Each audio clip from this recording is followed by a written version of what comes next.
Ladies and gentlemen, welcome. I know it's a low-hanging fruit because he's got the IQ of a chicken McNugget and the charisma of a radioactive leper. However, everybody likes it when I gently mock the Ginger Prince, so I'm going to do it. He's just done an interview with Stephen Colbert. Out of morbid curiosity, I thought we'd watch it together and I'll add some pertinent, possibly cutting remarks. Are you ready?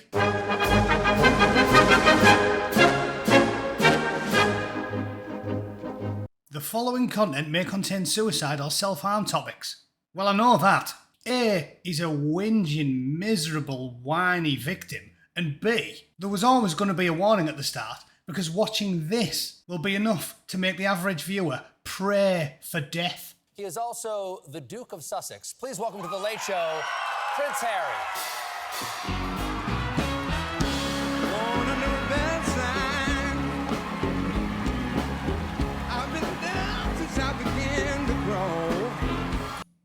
That explains all the cheering.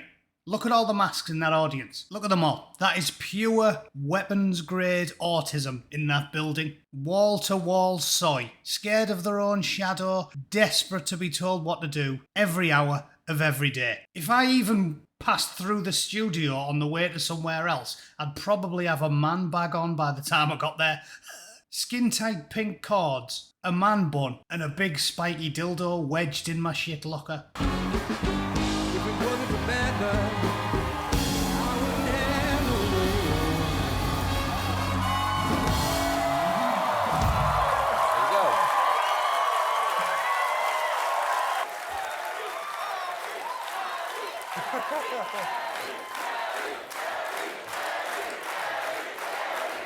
Thank you for bringing in the crowd.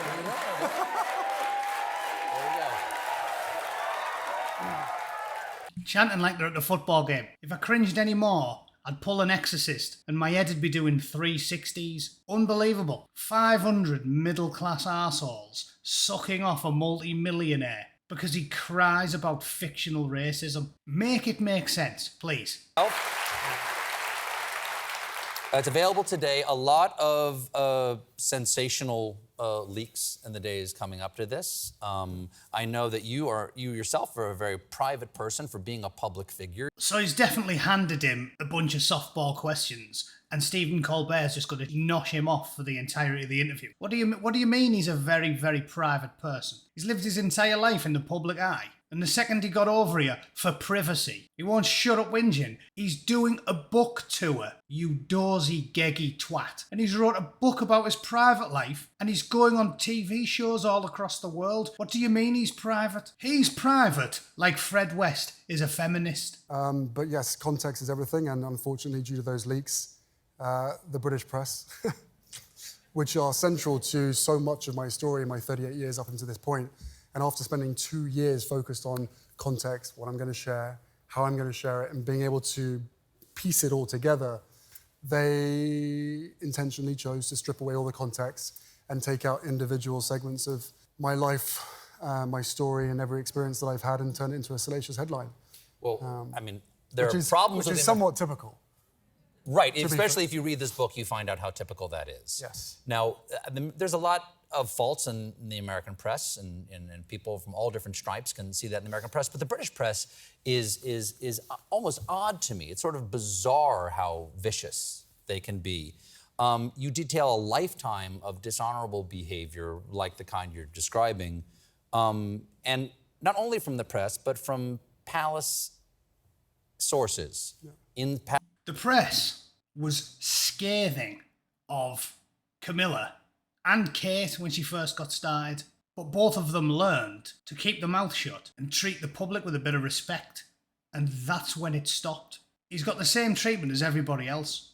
They were overly nice to his wife for the first 2-3 years. You know it, I know it. Everybody who remembers what happened knows how nice the press were about his wife. They only started being cruel when it emerged that she was a lying, detestable, yo-yo knickered harlot, and everybody from palace staff to the pensioners that interacted with her at Wimbledon said she was a horrible sack of rats. So don't blame the press, blame your wife. Palace insiders who would not only not defend you, but also plant stories that were derogatory toward you and placed you and your loved ones under attack. And judging the last few days, that hasn't changed. Nothing's changed. Okay.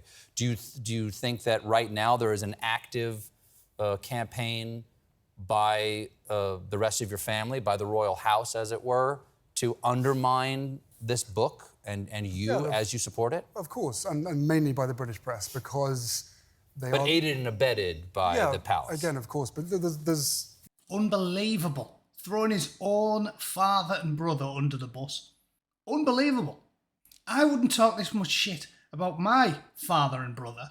And my dad was a bit of a twat. Heating was banned in winter in my house. This little twat was raised in a palace and spoiled rotten since he could crawl, and purely to make a name for himself and sell a few 100,000 extra bucks, he's being as manipulative, dishonest and disloyal as you could possibly get. I can't believe he's just going balls out and attacking his own family. What a little weasel. The man is lower than a rattlesnake's ballsack. This is the other side of the story, right? After 38 years. They've told their side of the story, this is the other side of the story, and there's a lot in here that, you know, perhaps makes people feel uncomfortable and scared, but perhaps not perhaps, without doubt, the most dangerous lie that they have told is that I somehow boasted about the number of people that I killed in Afghanistan.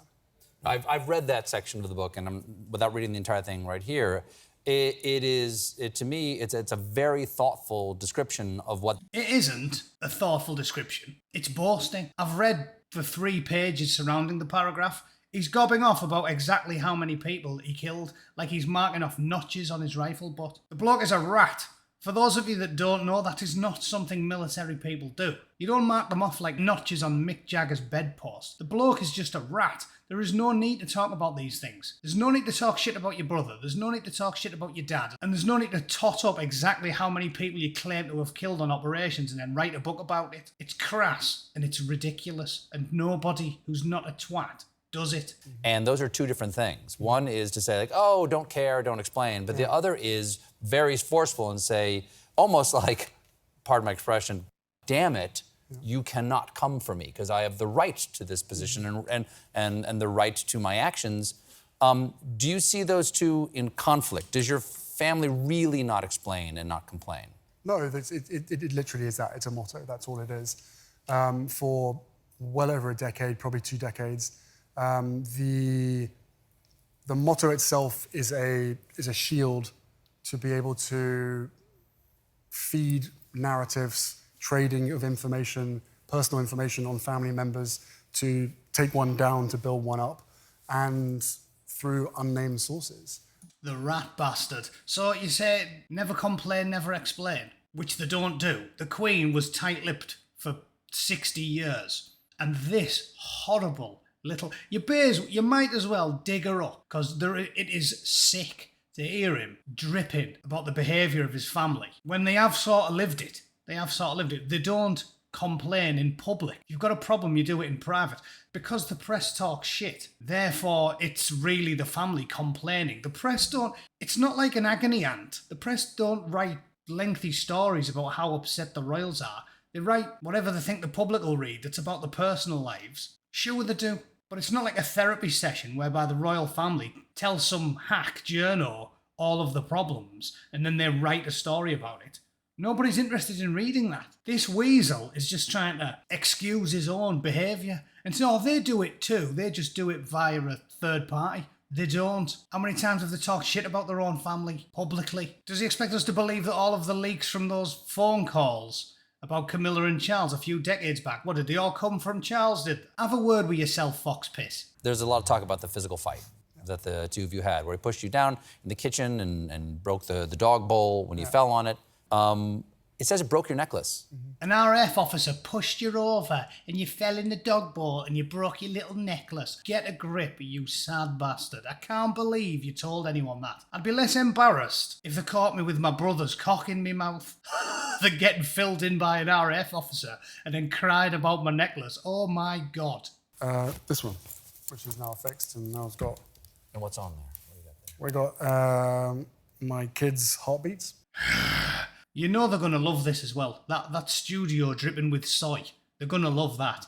Oh, I've got a necklace with me kid's heartbeat on. What a chopper. This is just drivel. It's not even interesting. You talk about her death or that moment. What was that moment like for you? Well, she died at 36, and I was 36 when this all kicked off. And then he spends 10 minutes crying about his mum. Listen, I'm not even going to do any more of it. There's no point. It's about as much fun to watch as seeing your grandparents fucking. There is no point in watching it. It's a pity party. It's a pack of lies. And it's throwing your entire family under the bus to try and shift a few extra bucks. The bloke is an absolute weasel. He's worse than a weasel. He's a weasel with tuberculosis and a hacking cough. The bloke has got no morals at all. And I cannot believe a man of his advanced age is still crying about his mother. Lots of us lost our mother when we were kids, son. We got over it.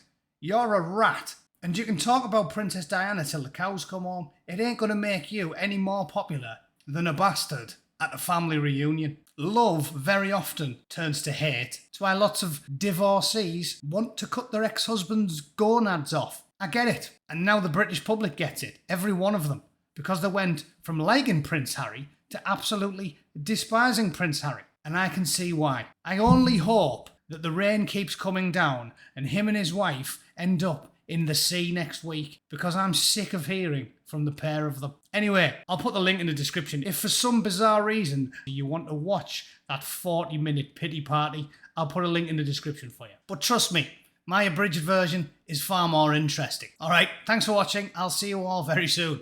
Cheers.